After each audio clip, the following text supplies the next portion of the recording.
Good morning to you all, or good afternoon, or or good day, or whatever time you want to call it.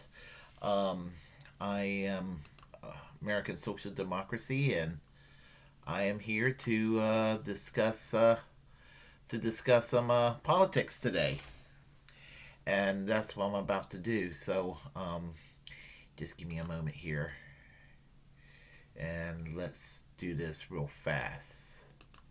There we go.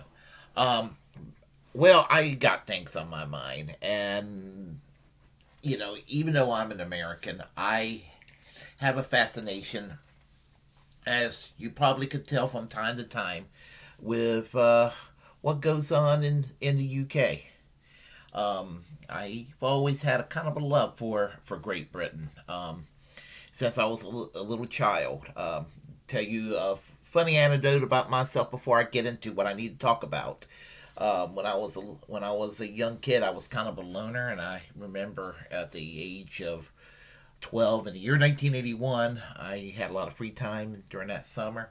Being the loner that I was, and I watched a lot of British television, and got fascinated by British television and British culture. And back then, that was before puberty started hitting real tough. So I used to pretend I was British with a little high pitched voice. I almost sounded British in real life. Anyway, that's just one of those little crazy things people find out about me. And I've said this in the past, and even now today, I've said that in many ways I wish I could have been born in somewhere in the UK than here in the United States. I just rather would. I mean, I just have a love. I've been to England and love England, and would love to go back to the UK again one day. Money, time, COVID. Apparently there's some travel restrictions and everything, and the lockdown's still kind of massive over there. So, anyway, I am sorry. I'm going to get to the subject at hand right now. So let me do that. Jeremy Corbyn. Jeremy Corbyn, he was the former leader of the Labour Party. He is an MP that served in the Islington Constituency. And for my American audience, for those who are living in England and they know what I'm talking about already, but for Americans, a constituency in the UK is an equivalent to a congressional district here, roughly speaking. And and Jeremy Corbyn served in the Islington constituency since 1983. And that's what happened in the year 2012. He became the leader of the British Labour Party until, what was it, 2017, 2019, 2018. I'm actually not sure when. Oh no, it was last year, because Keir Starmer became the leader of the British Labour Party. So it was last year. Um, but anyway,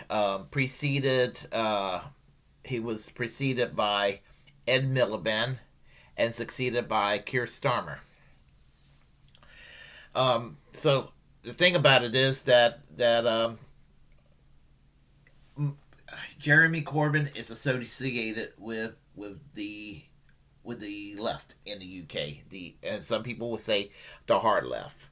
You have to remember he got elected in 1983, and that was the election where the leader of the Labour Party, Michael Foot, not just lost, but lost in a massive landslide for the party.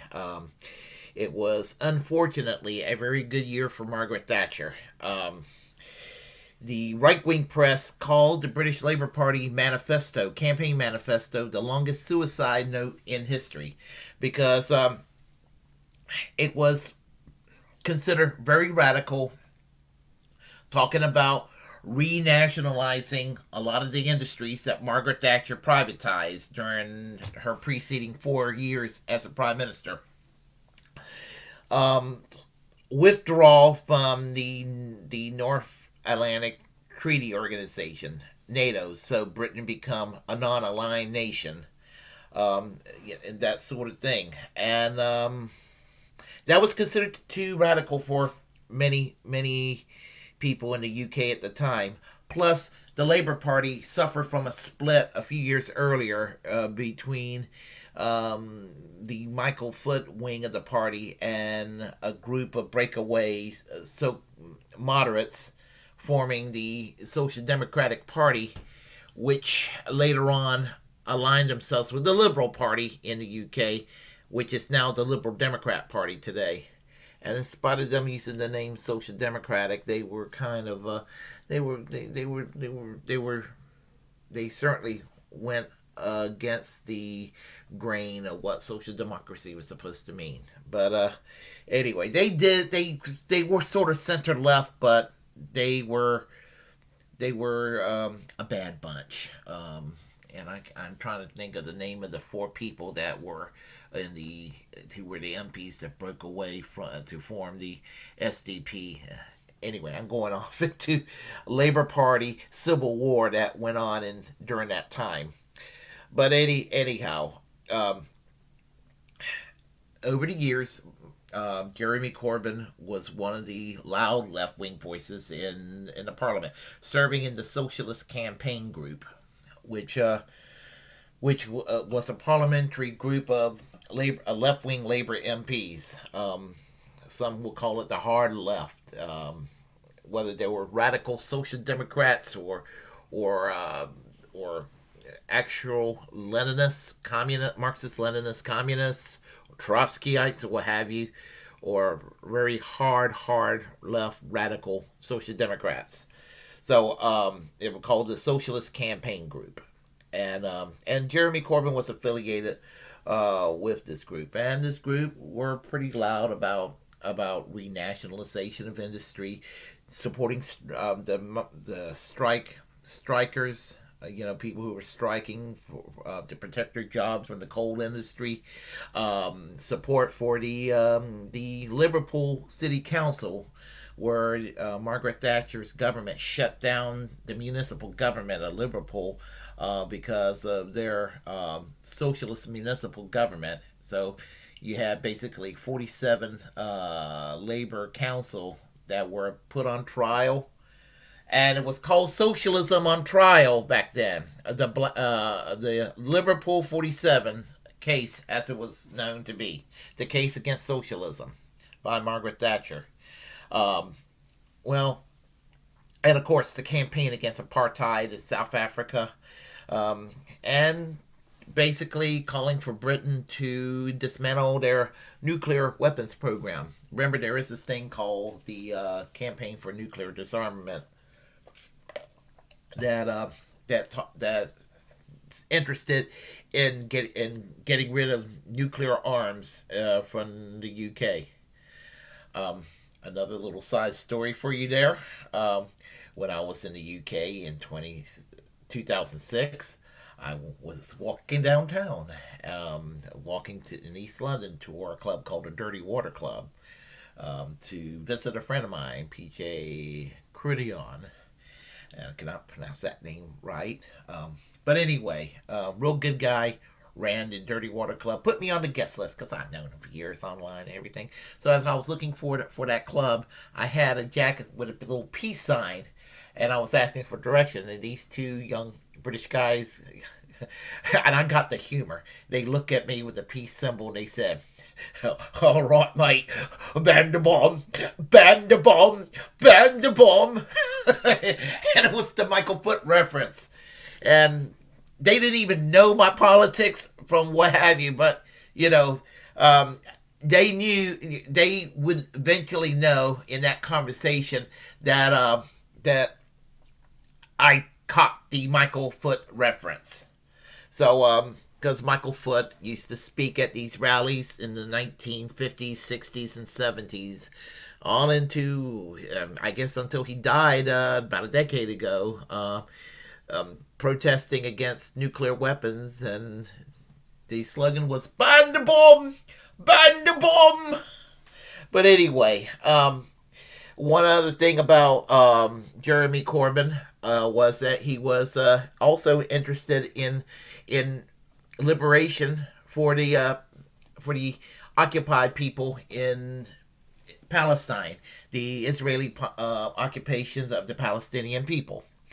And that's where there's a lot of controversy because for some reason, if you support the Palestinians, some people think you're an anti Semite. And it is not anti Semitic to support to support equality for the Palestinian people. And so there's been a concentrated effort by smear merchants ranging from right wing people to Blairites within the Labour Party to go and to smear the reputation of Jeremy Corbyn. And what I'm going to do, it's been going on for years. And recently on the Andrew Marr program in the UK, Labour MP Diane Abbott. I don't know why I said Diane Feinstein. Diane Abbott, who is a Labour MP, is basically trying to defend the Labour Party and Jeremy Corbyn from the unfair allegations of anti-Semitism. So what I am going to do right now is to play an excerpt from this, and I am planning to comment thereafter.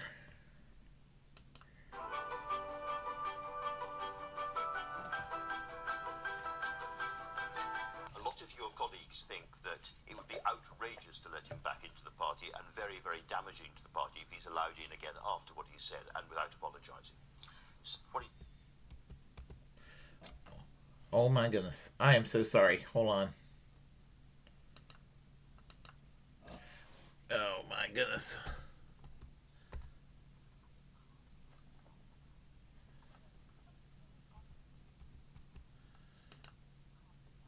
Absolutely not. No, it is. Absolutely It not. is. I got to do this again. We had a little glitch here. Here we go. Sorry about that.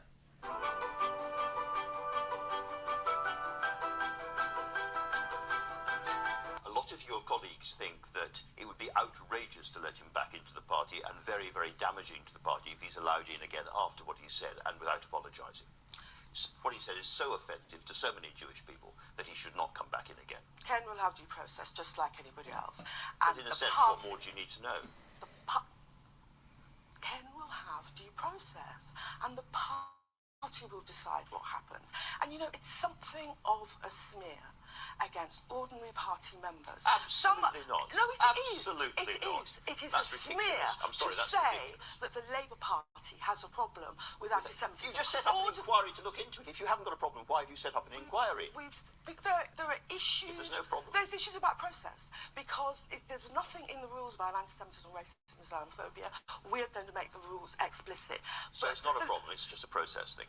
Anti-Semitism is a problem across Europe. We saw what happened in Paris. We've seen the rise of the French National Front. 200,000 people have joined the Labour Party. You're saying because there have been 12 reported incidents of hate speech online that the Labour Party is somehow intrinsically anti-Semitic? There are elements in left-wing thought which have gone on for a long time. They are not the whole Labour Party. They are part of the Labour Party, and they have been equating Jews and Nazis right for a long time, which is deeply, deeply offensive. So I'm talking nonsense, am I? Okay, so what about this? Here is the photograph from a newspaper edited by Ken Livingstone in the 1980s, Labour Herald. I don't know if people can see this. What could be more anti-Semitic than that? Is that a smear, or is that a... Andrew, I joined the Labour Party because some of the bravest and strongest fighters against racism and anti-Semitism were in the party. There is no basis for arguing, as you seem to be arguing, that the Labour Party is riddled with anti-Semitism. I didn't say riddled, I said there's a specific tradition which is worrying. Fair. Okay, enough of that. And I'm sorry about the glitch just a second ago. Let me get my face right back on the screen here. Okay.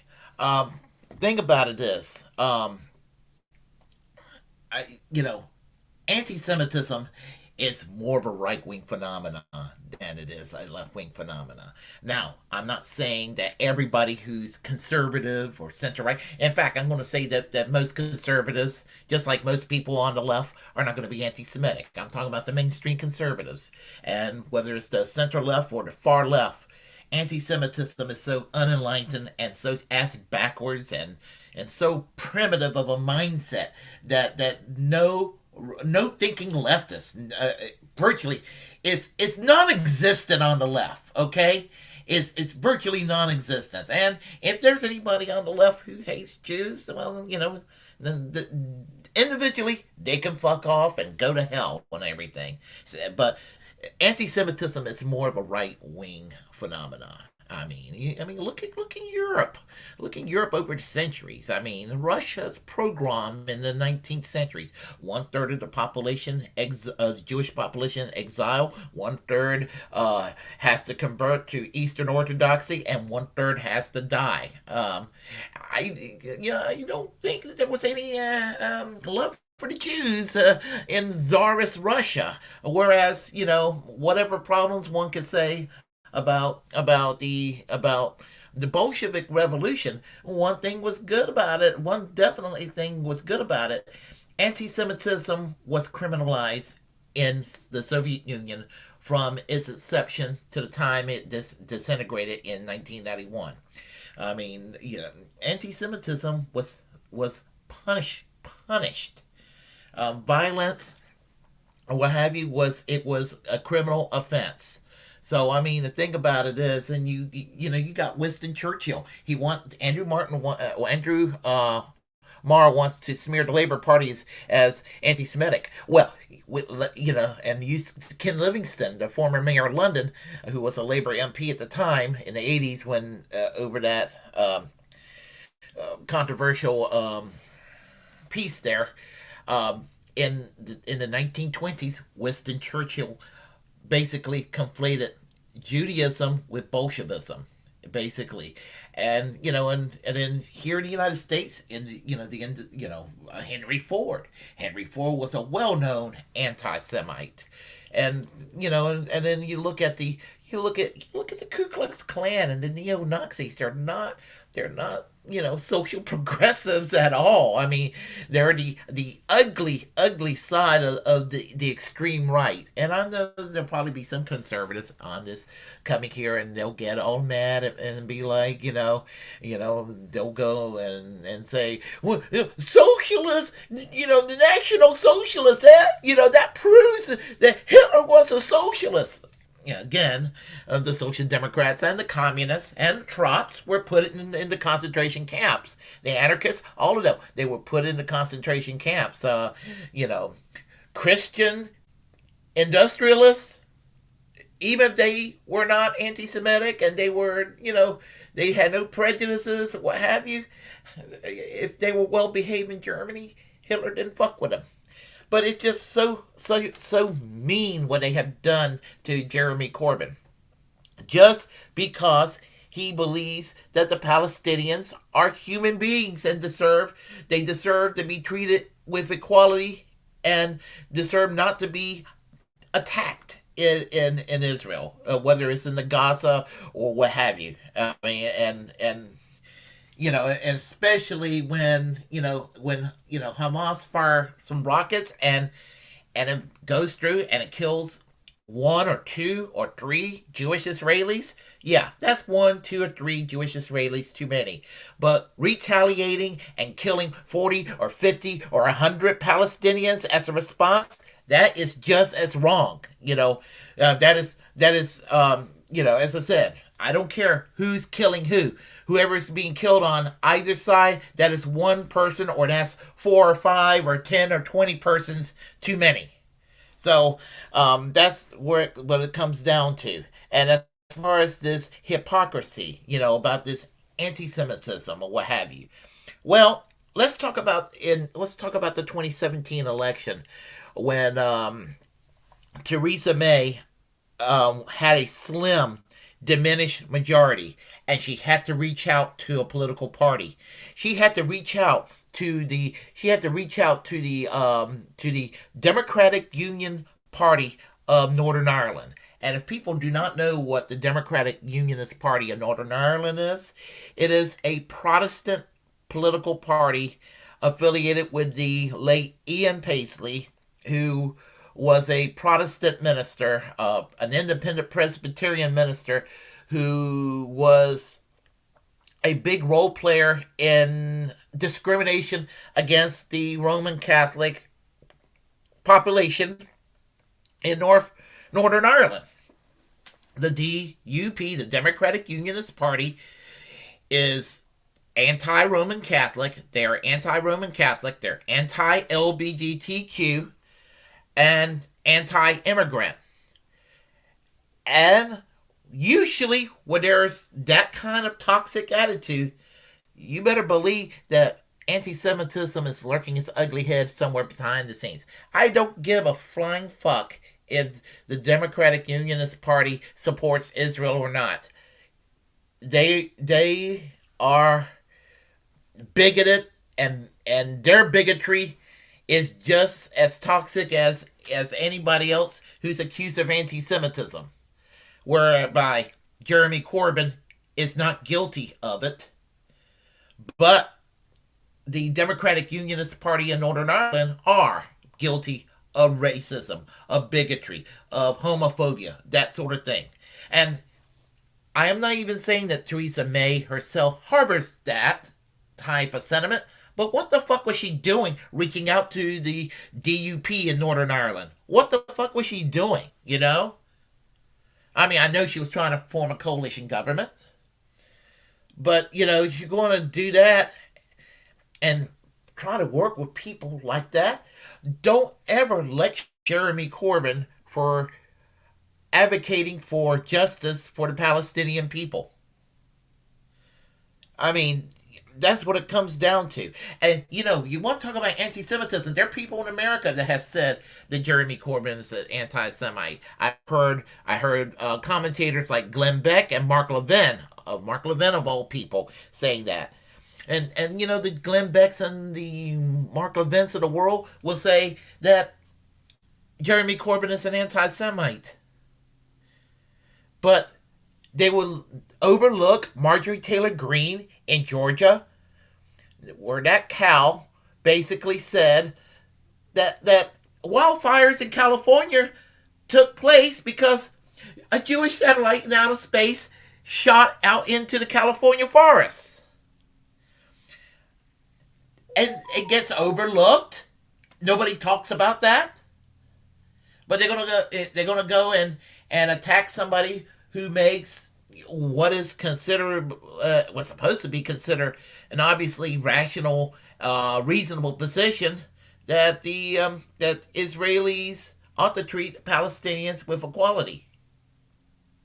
So that's what it comes down to. So it just makes me mad, and I just get so tired of several years down the road, you know, going back a decade to now recent years, with this man, this decent man who should have been prime minister a couple of years ago, because I mean they needed to reverse the damages done by Margaret Thatcher, and heavens knows they need to reverse the damages done by by Tony Blair as well. I mean, you know, Tony Blair. I mean, you know, some of the people attacking Jeremy Corbyn are with New Labour. That an abomination to the party in the 1990s, kind of what the Democratic Leadership Council was in the United States under Bill Clinton. That faction of the Labour Party, the Blairites, were also interested in trying to destroy the reputation of Jeremy Corbyn. So it's not just a right-wing thing. You got people who are on the supposed left, like Blair, who is really a right-winger, you know, engaging in these smear campaigns. So the thing about it is, and we should not allow these allegations to go by unchallenged. That's what it comes down to. So anyway, that's pretty much what I want to say. And just wanted to get that out of my mind. And on the chat line, I wanted to say hello to Les Bones. Glad to see you here today. And Trans Marxist, I'm also glad to see you here today. And it's great seeing y'all. And enjoy the late night chats or late evening chats on the Twitch account with Radical Leftist Agenda. Um, so anyway, I'm glad y'all are here, and I hope everybody's doing well. And so let me also say that if you like what you heard, press like and comment. If you disagree, well, comment anyway. We'll have a conversation. Feel free to share the content on this channel.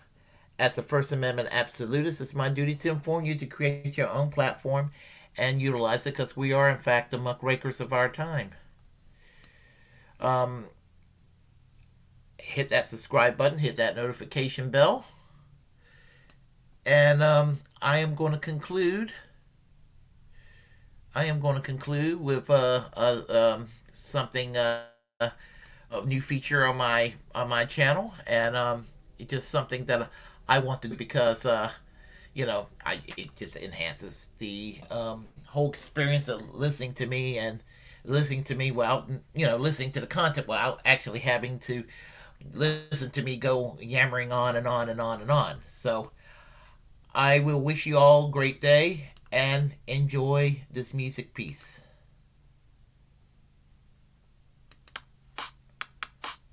I can actually have a conversation with y'all while we do this. So, anyway. So what's new, Les Bones? What's new, Trans Marxist?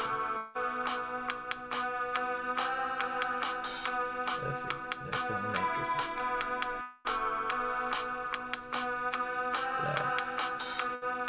I agree. It's what people will fall for these days.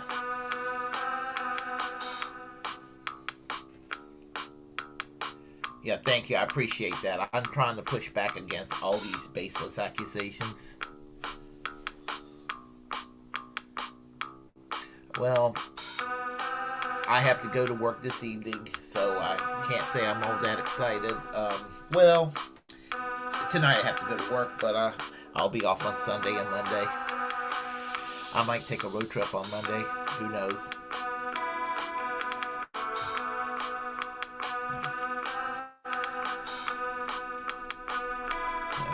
Well, pretty much shortly I am going to go to sleep because I work graveyard, so that's what I got to look forward to in the next, probably in the next 30 minutes. That is true. Yeah, I agree. It's good to be off whenever I get a chance. So, I'm living here in North Carolina, so got to decide where I'm going to go on my day off. Monday. Don't know if I'm going to go to the coast. Don't know if I'm going to go to the mountains.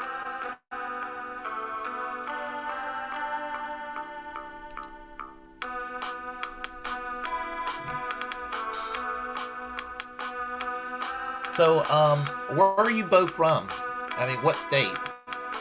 I'm from North Carolina.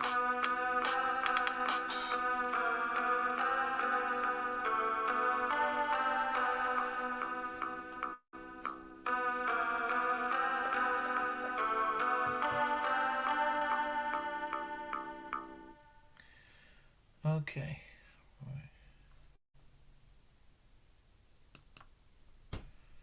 All right. New York City. I've been to New York City. I got lost in New York City back in 2016. Drove for 5 hours.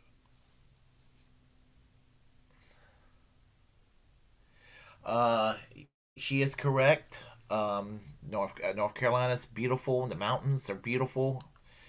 I highly recommend Boone. Asheville's a little bit trendy, but Boone is really chill. I also recommend. I've been to Mount Airy, where the Mayberry, where the fictional town of Mayberry supposedly took place. The Andy Griffith Show. I was there last year, and I passed by Floyd's barbershop. Floyd wasn't in there. Oh yeah, North Carolina. North Carolina is beautiful. It's kind of boring here in the central part of the state. Just outside of Raleigh. I live in Johnston County. Deeply red area. Very Republican, very right wing, very fundamentalist Christian. It goes with the territory. Raleigh, moderately liberal, but moderately liberal doesn't count much for me. Anyway, I am very sleepy right now. I will talk to you both later.